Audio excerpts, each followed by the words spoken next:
Sepsis అనేది severe infection తోటి body functions డిస్రెగ్యులేట్ అయిపోతాయండి. దాంతో ఆర్గన్ డిస్ఫంక్షన్ వచ్చేస్తుంది. అంటే అవయవాలన్నీ ఒకటొకటి దెబ్బతినేస్తాయి.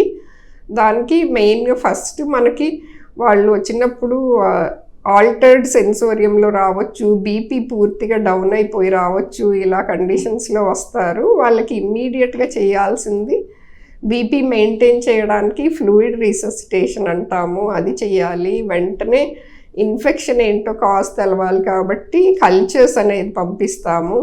బీపీ మెయింటైన్ చేయడానికి వేసోప్రెసెస్ అనే మెడిసిన్ స్టార్ట్ చేస్తాము. ఇవన్నీ వితిన్ అవర్స్ జరిగిపోవాలి.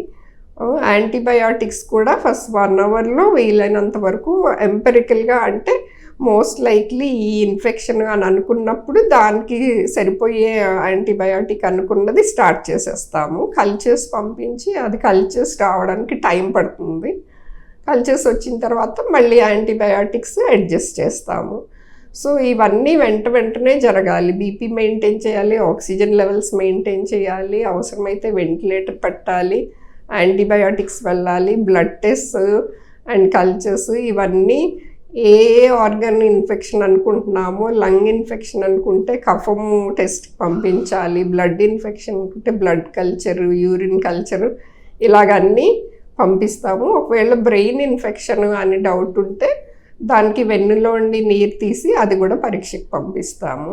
సో మనకి ఇన్ఫెక్షన్ ఏంటి, సోర్స్ ఏంటి, ఎక్కడుంది, దాన్ని కరెక్ట్గా ట్రీట్ చేస్తే సెప్సిస్ రివర్స్ అవుతుంది, పేషెంట్ కోలుకోగలుగుతారు. మెడ్ ప్లస్ లో అదే మెడిసిన్, అదే క్వాలిటీ, మార్కెటింగ్, డిస్ట్రిబ్యూషన్, ఇంకోటి అంటూ వీళ్ళకి అదనపు ఛార్జీలు ఉండవు. అందువల్లే 50 to 80% డిస్కౌంట్ లో మనకు అందిస్తున్నారు.